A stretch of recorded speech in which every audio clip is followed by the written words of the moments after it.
Okay, good morning. So we continue the lesson in chapter 2, algebra, but we switch to a new topic, and that is algebraic identities. Okay.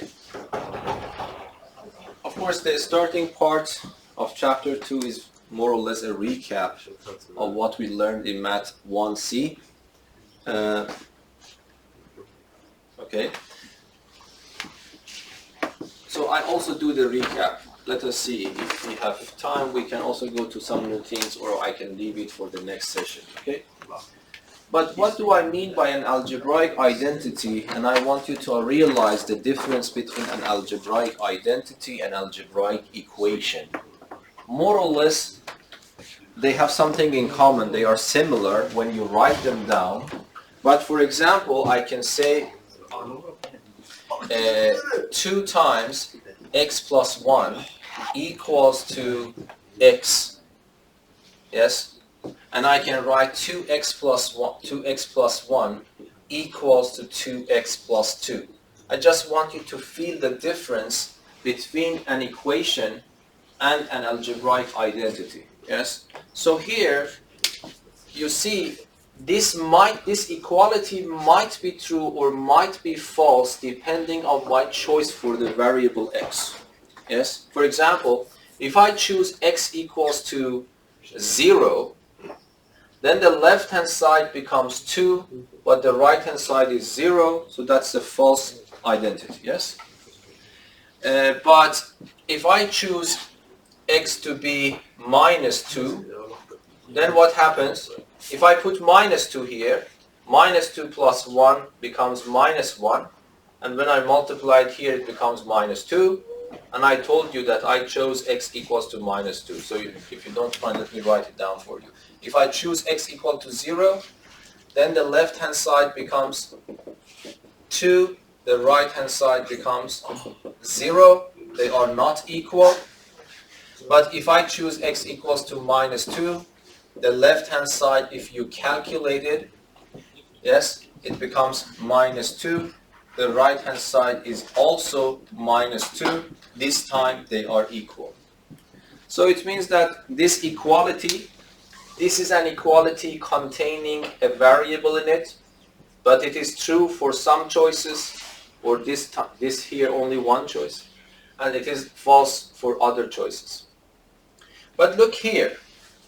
This is also very similar to this, what I have written. It contains equality sign, it contains a variable. But whatever you choose for x, the left-hand side becomes equal to the right-hand side. Yes? So it means, then we say this is an algebraic identity. So it is true for all choices that I use. Why this is true? Because independent of the value that I choose for x, I can start from the left-hand side. What is the left-hand side? The left-hand side is 2x plus 1. And you know, learn in Math 1C that if you want to multiply a number inside a sum, you can just distribute it. Yes, you can multiply it here and there. So it becomes 2 times x plus 2 times 1. But 2 times x is just simply 2x, and 2 times 1 is just simply 2. So you see that when I do distribution, I automatically reach to the other side, which is the right-hand side. And this is independent of which value I have chosen for x. This is valid for all possible values of x. This is the difference between an identity and an equation. Yes? I want you to understand these words. In an equation, I cannot ask you prove or show the equation. The word that I have to use is to solve an equation, yes? Meaning finding all possible values for your unknown, making this equality true. But here, I cannot ask you solve this identity. I have to tell you show this identity is true. I want you to understand these differences, yes? Okay. So that is one thing. Another thing is that, let me test your understanding a little bit.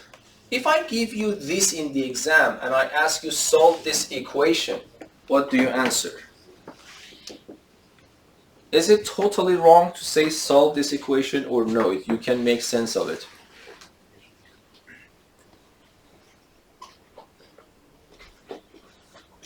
Yes?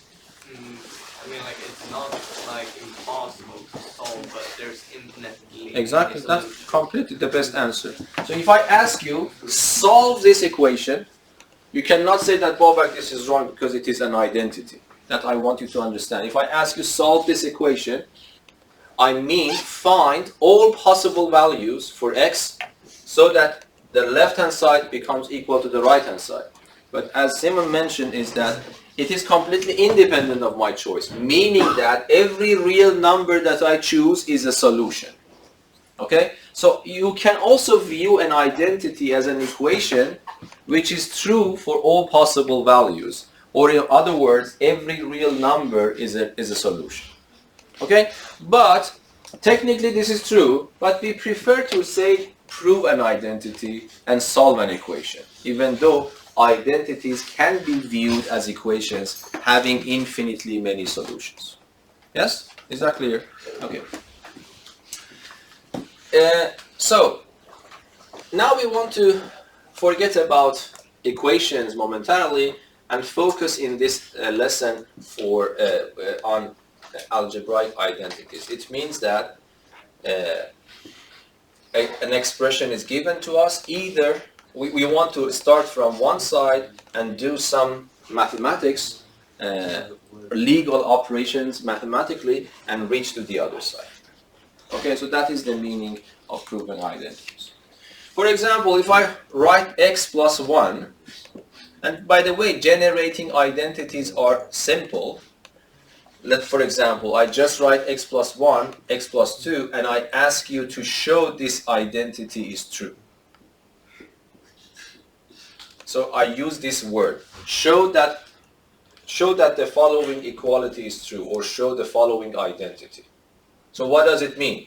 It means by this, seeing this demand, you realize that independent of the value of x, you have to show that the left-hand side is equal to the right-hand side actually for all choices for x. So then what can you do? The best way usually is to start from one side and do some mathematical operations, simplify that, and reach to the other side. Yes, this is the general trick. And of course, you start with that side which you feel more comfortable. It is possible to go from the right-hand side to the left-hand side in this case, but then you have you need to think a little bit deeper. We will understand a little bit of these things later. But I myself prefer, if I want to show that this is equal to this one, I myself here prefer to start from the left-hand side and do simplifications. How can I do that? I see that I have two pairs of brackets on the left, but I do not have any pairs of brackets on the right. So it motivates me somehow to get rid of those pairs of brackets. And then what should I do? To get rid of the pairs of brackets, I have to do the multiplication, yes? So that is one motivation. So I multiply x by x, becomes x squared. I multiply x by 2, it becomes 2x. I multiply 1 by x, it becomes what? X. I multiply 1 by 2, it becomes 2. But then I realize that this term and that term are similar, and then what can I do? I can write it as x squared plus 3x plus 2, and then you see that this is exactly the right-hand side. So you see, as simple as that, I myself produced an identity. Yes, so that's an algebraic identity. So whatever you do and produce results, that can be considered an identity. But some identities are more important than the others, so we will study them later, not this lesson. So it means that they happen a lot of times in mathematics. So it means that once for all, we do them and learn them and tabulate them or memorize them so that if it appears in other problems, we can use them. But probably not that one. Okay, so that's the meaning of identities. Any questions? Of course, for identities, your algebraic calculations should be good, so you need to know how to add polynomials, how to multiply them and things like that. So let us review some exercises from the book. Okay, the first part that I want to teach you today is actually more or less repetition. So let us see what we have here.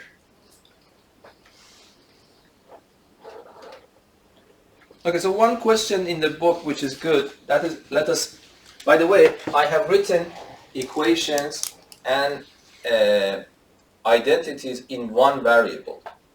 We can also assume equations and identities in more than one variable, but it is very common for identities having more than one variable.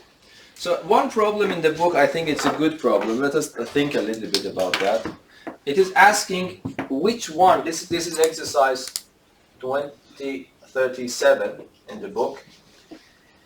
They have asked which of the following equalities is actually an identity. For example, they have written this: a plus b over c is equal to a over c plus b over c. Okay, so you see you have an equality. You have three variables involved in this problem, a, b, and c. So it might be an identity or it might be an equation. Yes? They haven't asked you to solve this equation. By the way, if they have asked you to solve this equation, it is not easy at all because you have three unknowns, but you have only one constraint. So probably there are infinitely many solutions of that. But finding those solutions with one equation is not that easy. But anyway, is this an identity or not? So it means that, do you think this equation, this equality is always true? By the way, there is a very delicate thing that I want to mention. Every identity has a domain of validity. Yes? So for example, you might say, no, this equality is not true if I choose c equal to 0. Yes, you are right. If I choose equal to 0, the left-hand side completely becomes a nonsense number. Yes, it's not a number at all. So you might say that, no, this is not an identity because if I choose c equal to 0, the left-hand side is not possible, is not a number. The right-hand side is not a number, so I cannot use this equality. Yes, in some sense you are right. But it means that if this is going to be an identity, it means, is it an identity on the domain of the validity? This phrase is always implicitly assumed. So understand that. So when I say, is this an identity, do not look at that. It means that whenever the left-hand side is meaningful and the right-hand side is also meaningful, are these two numbers equal or not? So that part is always implicitly assumed, even if it's not mentioned directly in the problem. So when I ask you, is this an identity? Don't worry about the case that c can be 0. Yes, of course, in that case, it is not true. But except that case, is it true or not? Yes. Yes. Do you agree? So if I have two fractions, by the way, that's a very good thing to remember. Usually, if I give you this, you immediately write that because you see the common denominator is c, and I add the numerators. But that is also good to know that sometimes you need to go from the left to the right. So that is an identity. That's true. Okay, what about this one? They have written a plus b dot c equals to ab plus ac. So do you think this is also an identity or not? Is it an identity? Yes? No. Why not? Because This is also a good question. When I say why not, how can you answer this question? Of course, in your head, you can multiply this in. What do you get? You get AC plus BC. And then you say that, okay, I have AB plus AC, so they are not equal. It's not an identity. Logically, this is not a complete argument. Because that the form of an algebraic expression is not equal to the form of another algebraic expression, you cannot claim that they are not equal. Yes? So can you tell me, if I want to show something is not an identity, what I have to do?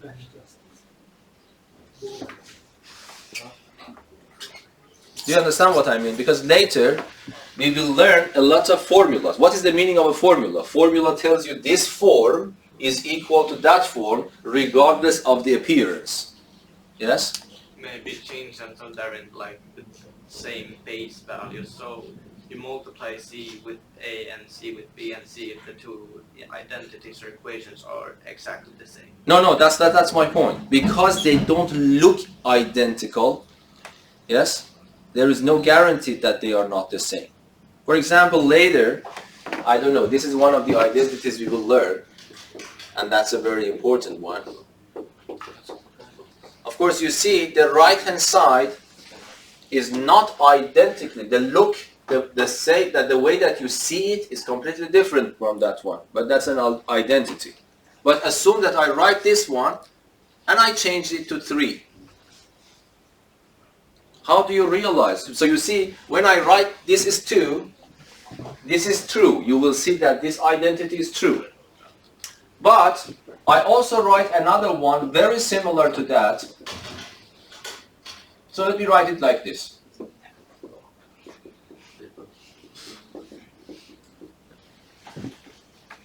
Yes? I want you to understand, just because they look different, we cannot say they are not identical. They are not the same. It is false. You see, which one is true? Assume that you really don't know any algebra. Some of you might have studied that before. But I have written 2 formulas here for you. Okay, which one is correct? The first one. The first one turns out to be the first one is true. But you see why this is not correct. If you want to say some general rule is not correct in mathematics, there is one way. And I think I have already mentioned that. And that is the notion which is very important to know, counterexample.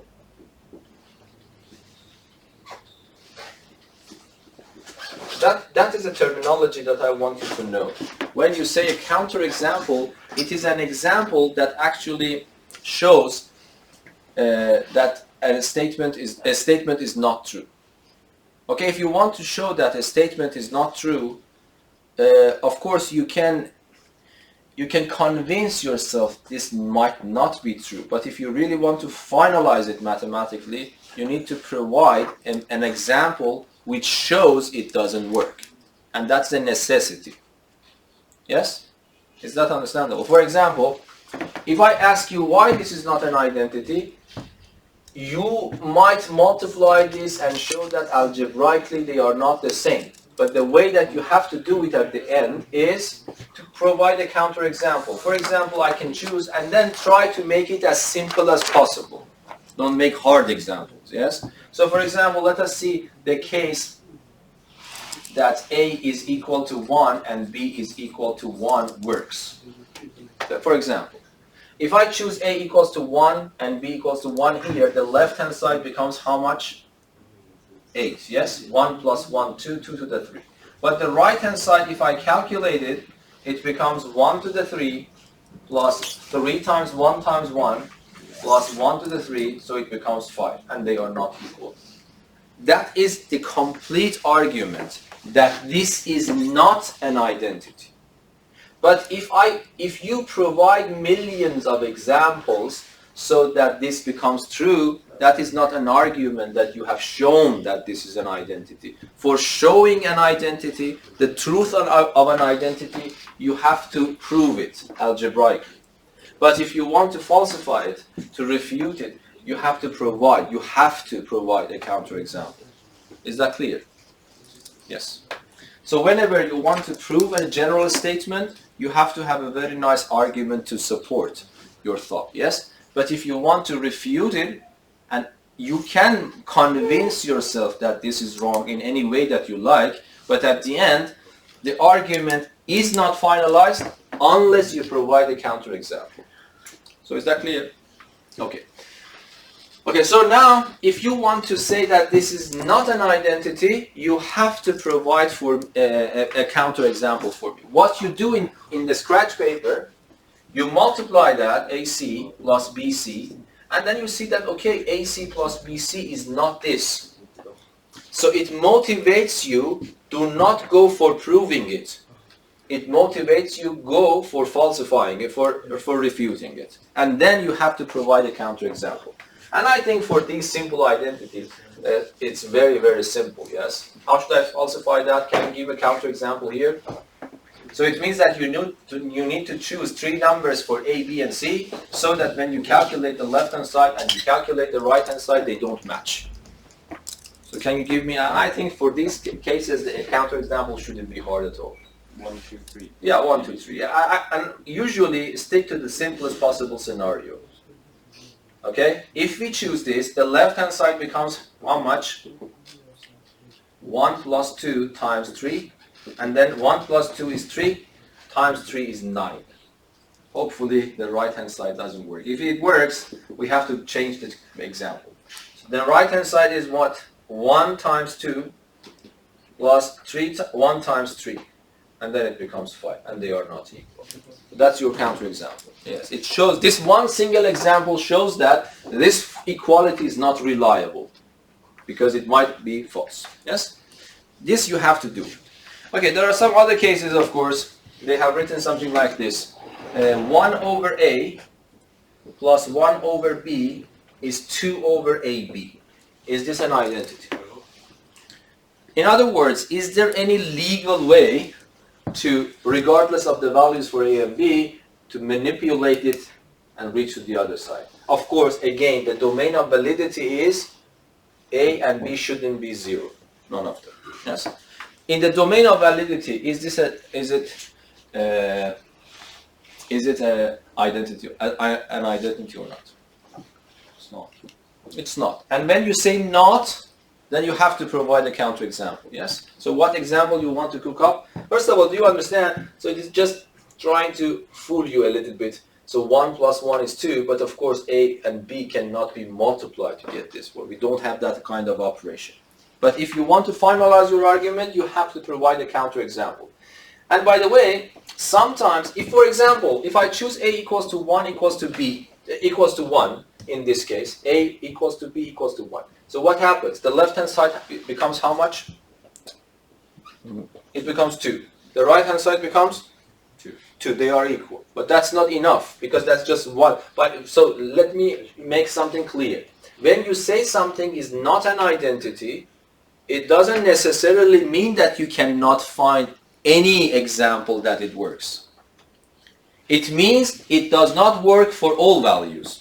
Be very careful about these words. So you see, this I'm claiming this is not an identity, but still I was able to find 2 particular values, so that the left-hand side becomes equal to the right-hand side. But this doesn't mean this is a true identity, because it was a coincidence that it worked, for example, for this case.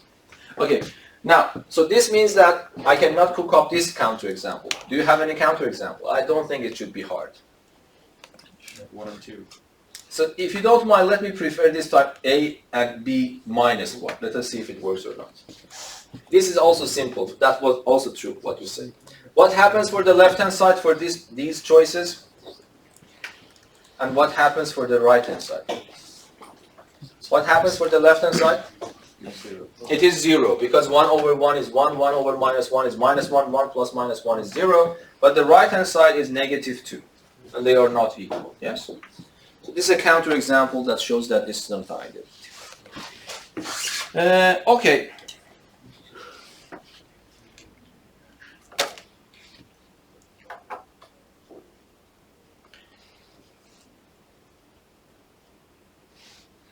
There is also a good question in the book that I want you to understand.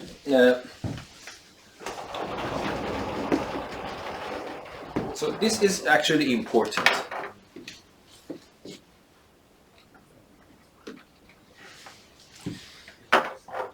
Determine constants A and B.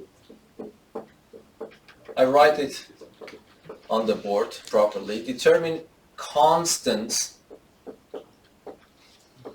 capital A and capital B, so that the following equality becomes an identity. The following equalities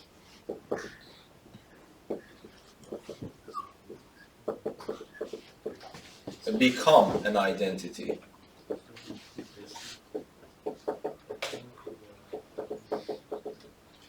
Of course, this is a deeper problem, but let me write it here for you. So they have written number 1, a multiplied by 2x plus 5 equals to x plus b.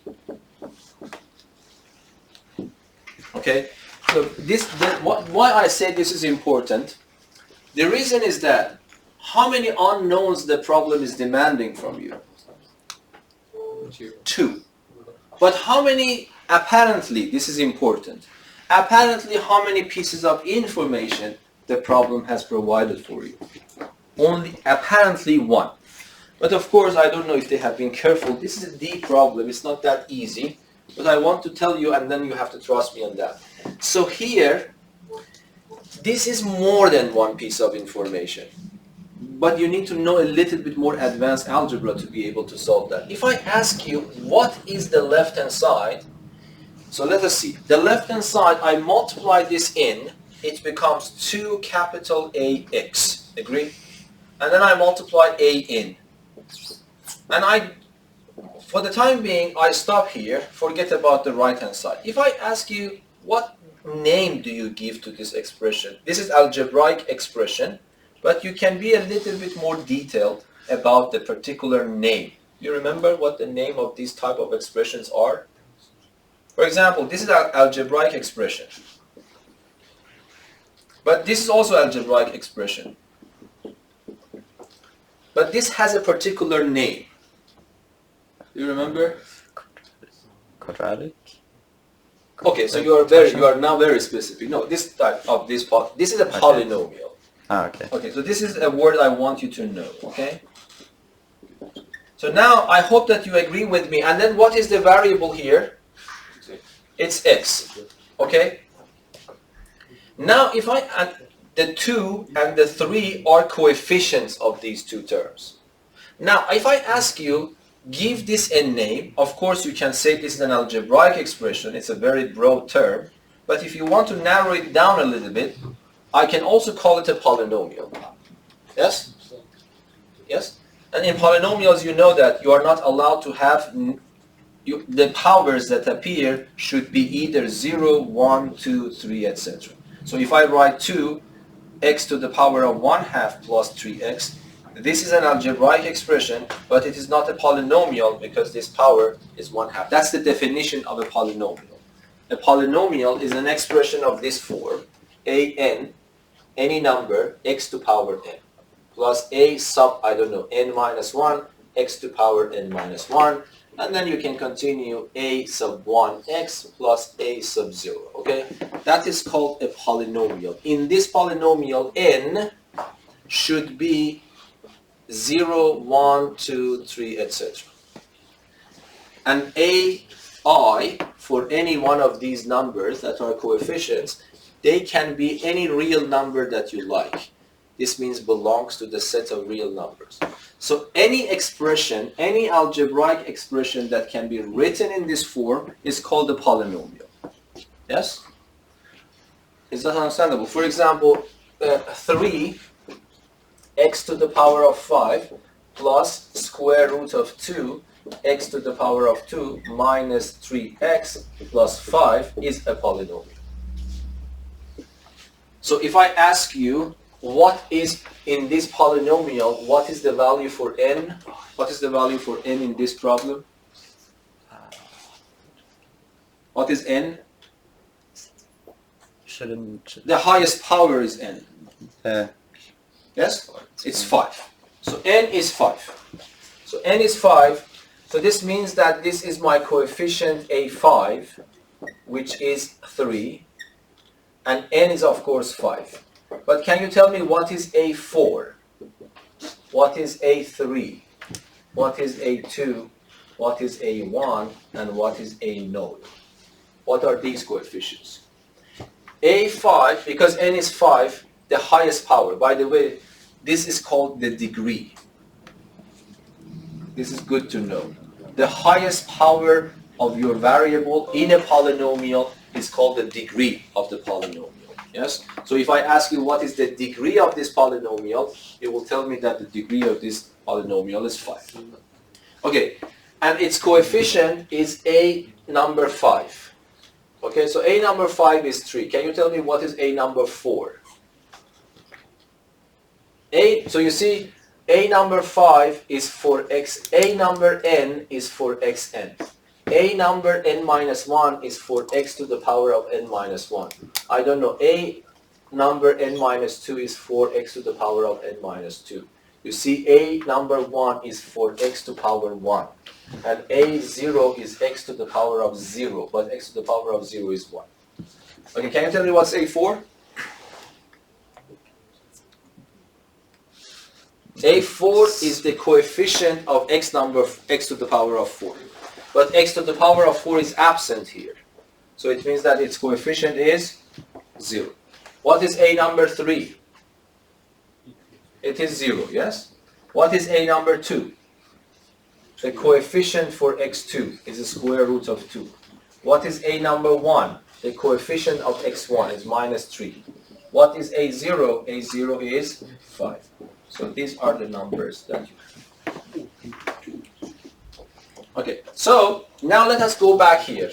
Let us try to test your understanding a little bit. So I hope that you agree with me that this I can call a polynomial. Yes? Okay, I ask you, what is the degree of this polynomial? 1. It's 1, because the highest power of, by the way, which one is your variable here? Because we have two letters, and they have mentioned a and b are constant, so it means my variable is x. So what are the coefficients? The coefficient of this one is the whole expression you see here, and the coefficient, this is, by the way, this is called the constant term. And the reason is clear, because this does not depend to x, so it does not change at all. It is constant. Okay? So, and this is the constant term of your polynomial. So if I ask you, what is the left-hand side? You say, it is a polynomial of degree 1. Yes? And now, forget about the left-hand side, focus on the right-hand side. If I ask you, what is the right-hand side? Of course, it is an algebraic expression, but if you want to be more specific than that, you say it's a polynomial. What is the degree of that polynomial? Is 1 again. And now, this is a theorem that they haven't even mentioned in the book. I don't want to prove it for you, but I want you to know that. Actually, that is the definition of two polynomials be identical.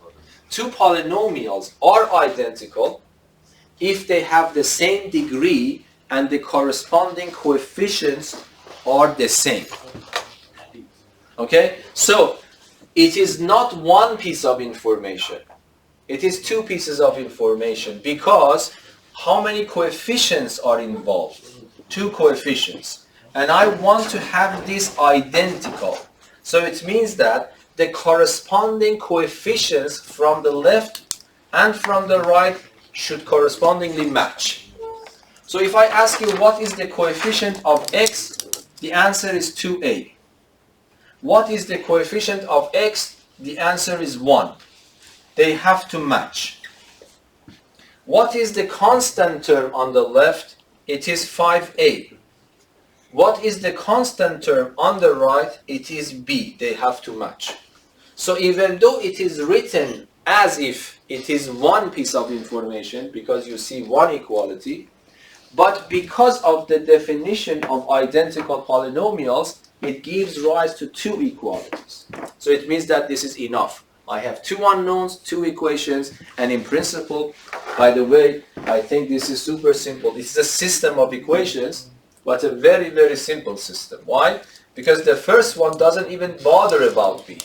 So here, you can find a is 1/2, but then you want to find b, you go and put it here, it becomes 5 times 1/2 is equal to b, and it means that b is equal to 5/2.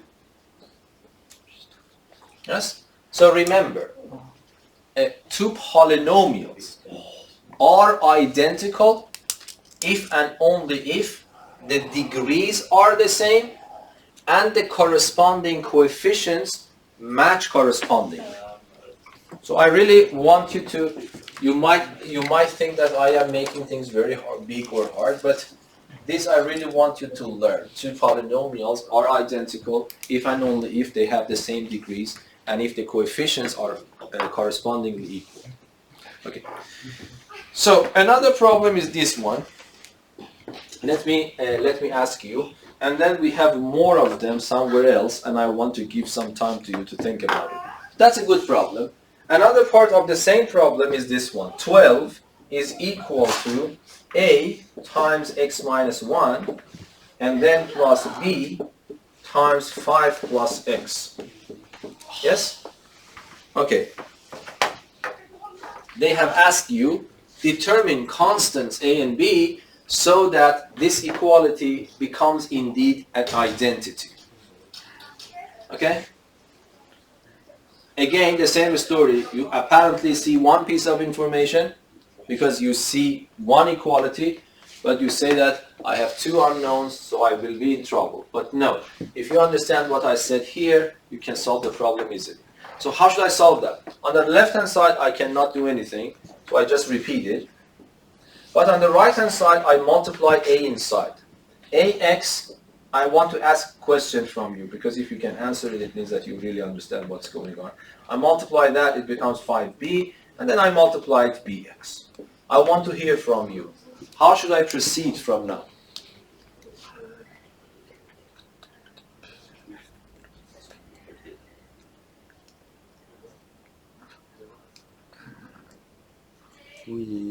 A systematic way.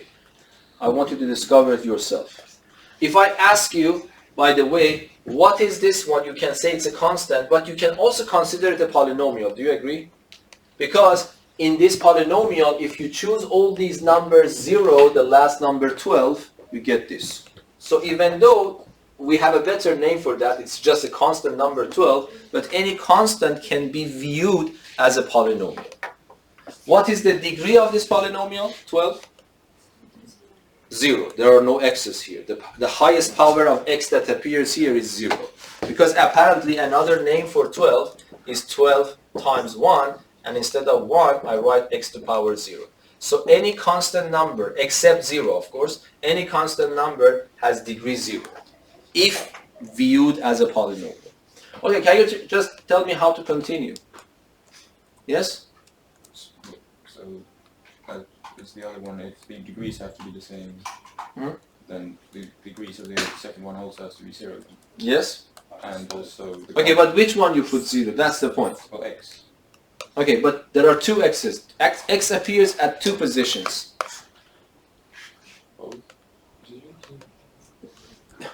Okay, so let me write it. The rule that I told you is for identical, for one polynomial on the left, one polynomial on the right. I have one polynomial on the left, I agree. But if you look at it, I have the sum of two polynomials here. First, I have to make it one polynomial, because I can only compare one polynomial on the left with one polynomial on the right. Okay? So this is why I want you to understand the problem. So how can I write this as a one polynomial? One polynomial means if x appears, it should appear in one position. If x2 appears, it should appear in one position. If a constant term appears, it has to appear in one position. So what should I do? So this means that I have to reorganize this into this form. I want to have one x, so it means that you have to write a plus b. So if I ask you what is the coefficient of one single polynomial here for x, you shouldn't say a, you shouldn't say b, you should say a plus b. Is the total coefficient of x. And what is the constant term of this polynomial? All the terms that don't include x. So it is minus a plus 5b.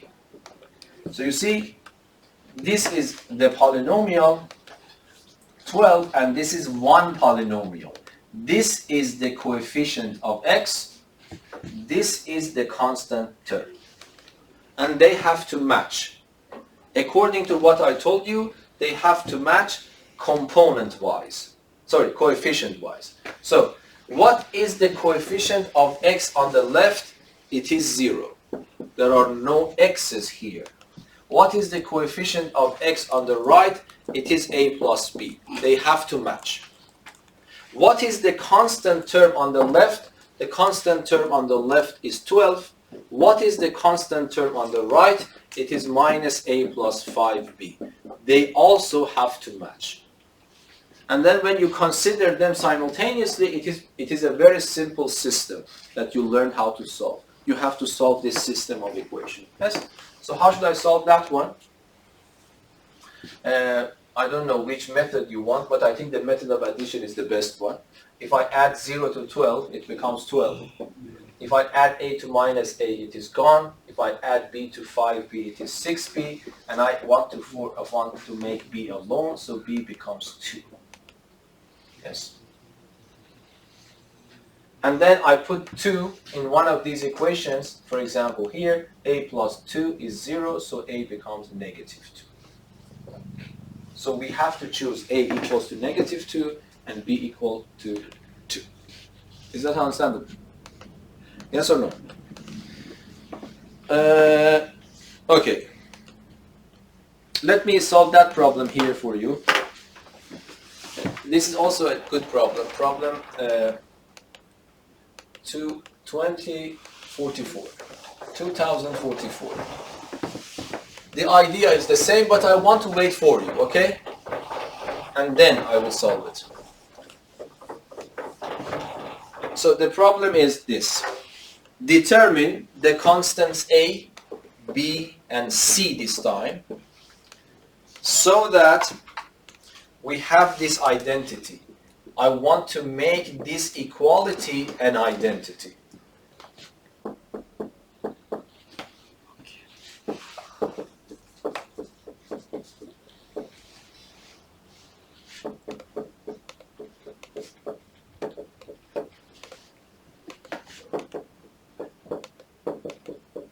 Okay, so this is problem 2044 in the book. It's a good question. I want to wait for you. So you see, we want to choose A, B, and C in a way that this becomes an identity, meaning that the left-hand side becomes equal to the right-hand side regardless of my choice for x. Okay, the people at home, you can actually take a note or look at your book, because when I pause recording, you will not be able to see the board, okay? And then if you write on chat window, I will not be able to see. Okay, I see that there are some answers here. Unfortunately, when I have a recording going on, I have to minimize Zoom, so I will not be able to see that. Sorry for that. Okay, so I want to wait for you. 5 minutes, I think, is enough.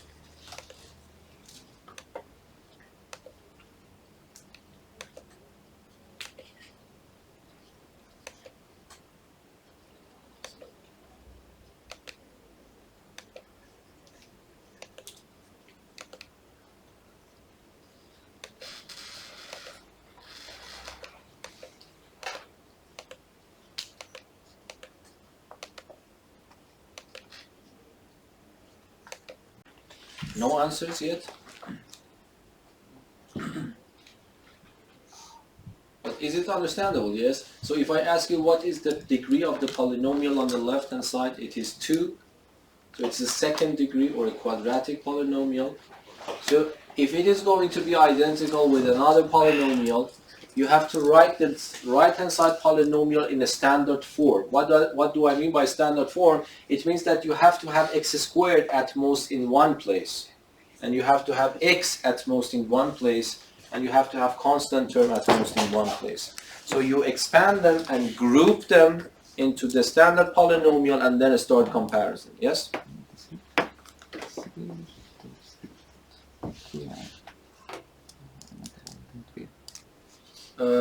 So you can also read, and and I can also check against what Ali has written for me here.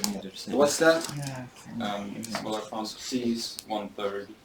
C is 1/3. It's correct. Ali also got 1/3. Yes. And then B is 8/15.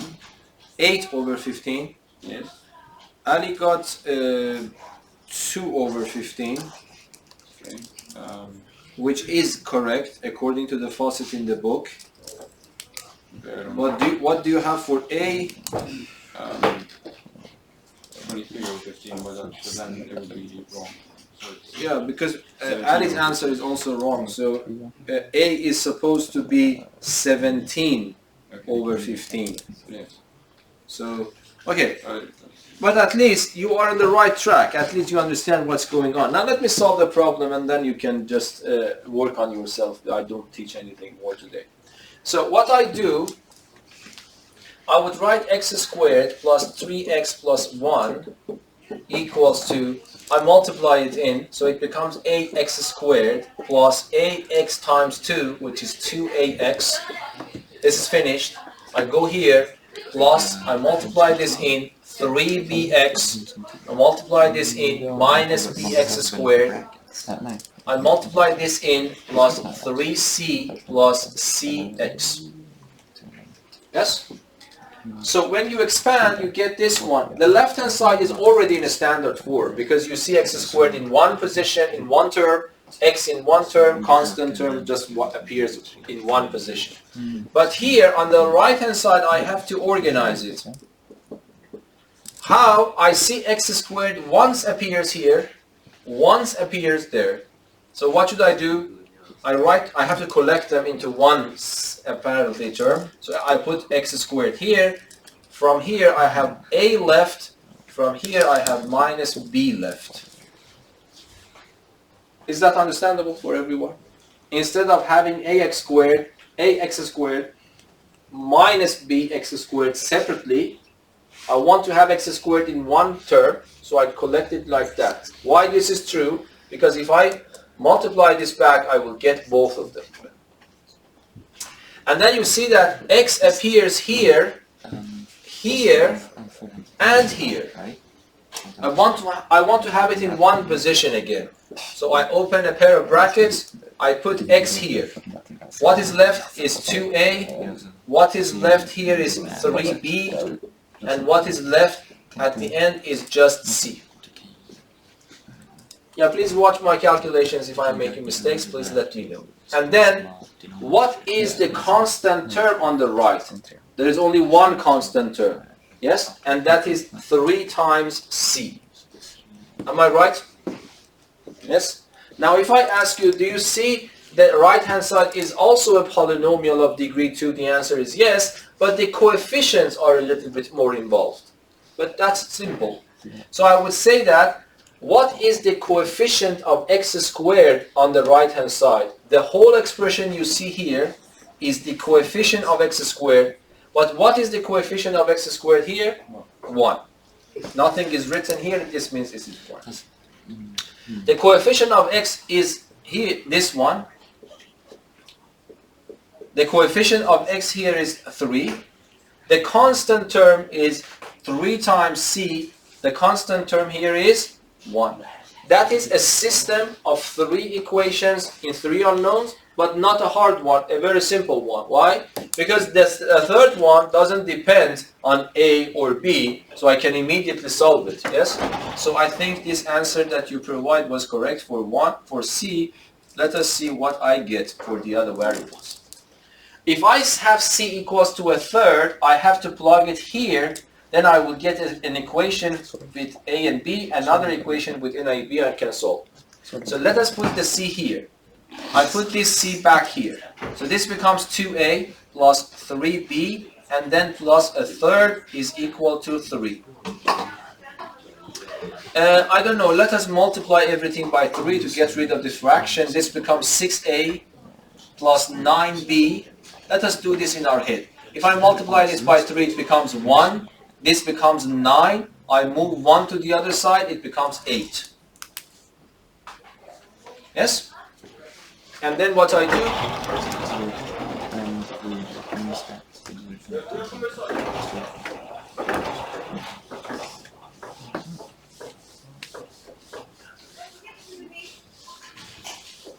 I put this equation here. Now I had this equation from the beginning. I got this equation also in A and B, so I set up a new system, but this time my system contains two equations and two unknowns. I don't know, I think method of addition is also good here. If I multiply this by 9 and add them, I will be done. Let us do it in our head. I multiply this by 9, it becomes 9a, and add it here, it becomes what? 15a. I multiply this by 9, it becomes negative 9b. When I add it here, it is gone. I multiply 9 by 1, it is 9. Add it here, it is 17. So the answer is 17 over 15. Was the answer given in the book like that? I will check it later.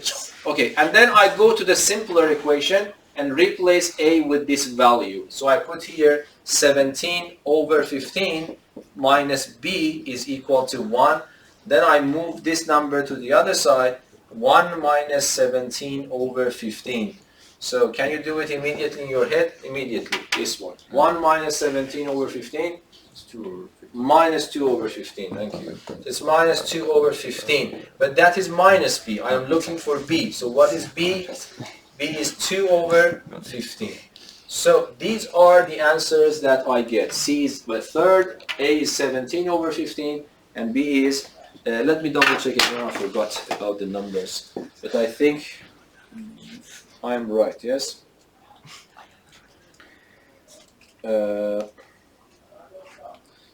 2044.